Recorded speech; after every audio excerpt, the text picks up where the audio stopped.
Gel yanıma canım, seni ben her zaman ararım. Sen olmasan da bu şehirde, söyle bulurum seni nerede.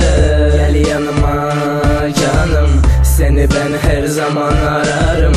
Sen olmasan da bu şehirde, söyle bulurum seni nerede. Uzaq şəhər əlimdən aldı səni, istəyirəm külə gətirsin mənə ətrini.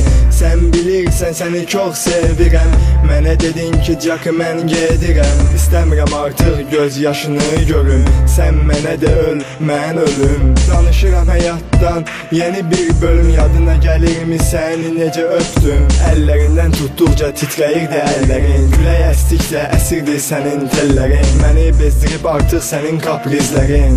Hər sözdən sonra küsüb getməyin, istəyirsən sevməyimi hecəyə ayırım. Mən səni canım sevirəm, mən səni canım sevirəm, mən səni canım sevirəm.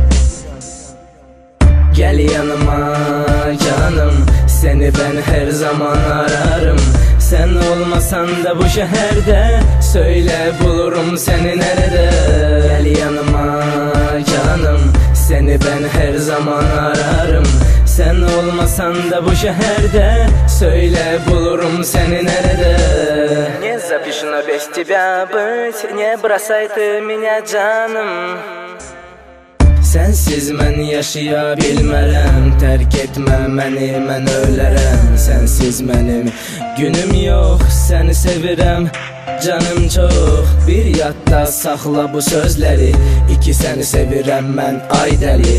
Üç məni çıxardır özümdən gözlərin, mənə Tanrıdan gələn mələksən. Sən mənə canım gərəksən. Çox naz etmə, məni qoyub getmə, etdiyin səhvləri təkrar etmə. Məni sevdiyini inkar etmə, demirəm sən mənim yanımdasan. Bilirəm məndən çox uzaqlardasan, yəni demək istəyirəm Moskovdasan. Gel yanıma canım, seni ben her zaman ararım.